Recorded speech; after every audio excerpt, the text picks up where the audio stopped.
Celle de son appartement, la propriétaire n'y a plus accès depuis plus d'1 an. Et pour cause, les lieux sont occupés illégalement par des ressortissants guinéens.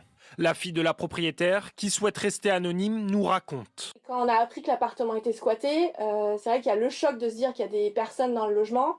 On ne sait pas dans quel état il est, on ne sait pas comment on va faire, tout simplement. C'est une situation qui est très stressante pour ma mère. À son âge, personne ne mérite de supporter une telle situation. Sa mère, retraitée de 78 ans, ne réside pas ici, mais loue cet appartement pour compléter sa petite retraite de 1 000 €.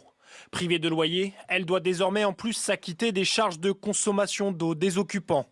Une situation financière difficile. Il faut envisager en plus des frais d'avocat, en plus de la taxe foncière, en plus des charges pour un logement finalement qu'elle ne peut plus occuper, qu'elle ne peut plus louer.